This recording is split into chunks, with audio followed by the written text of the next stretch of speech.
बिस्मिल्लाहिर्रहमानिर्रहीम। नाज़रीन अस्सलाम वालेकुम। नाज़रीन, आज हम बात करेंगे इमरान खान और बुशरा बीबी की 7 मुकदमात में ज़मानत मंजूर और सोशल मीडिया को कंट्रोल करते करते मैशत का बुरकस कैसे निकला, उस पर बात करेंगे।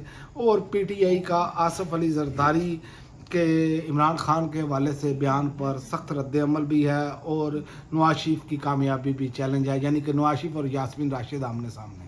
इस पर बात करेंगे, लेकिन सबसे पहले मैं यहीं से शुरू करता हूं कि इमरान खान और बुशरा बीबी की 7 मुकदमात में ज़मानतें मंजूर हुई हैं।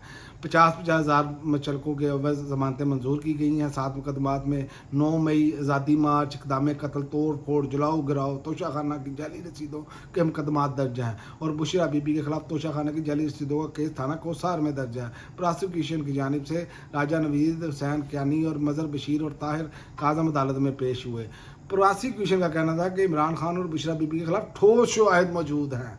चले बहरहाल जी, 300 मुकदमात हैं और 70 साल तक उस बंदे पर एक मुकदमा नहीं था, ठोस शवाहिद मौजूद हैं। वो बंदे ने 70 साल के बाद उसको सारे जराइम करना याद आ गए। बस कमाल है इस निज़ाम की। लेकिन इस पर एक बड़ी ज़बरदस्त बात की है सलमान सफदर ने। उन्होंने कहा मेरे और अदालत के कैरियर में ऐसी ज़मानत की दरख्वास्त से पहली होंगी जिसमें इतनी ताख़ीर हुई। 63 इल्तवा इस केस में रियासत को दिए गए।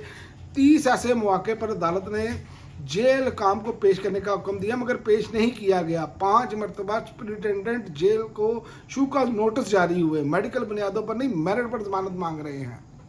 तो ये तो हालात है कि इन्होंने कितना लटकाया, ये सब कुछ किया। ये इस निज़ाम का नंगापन है।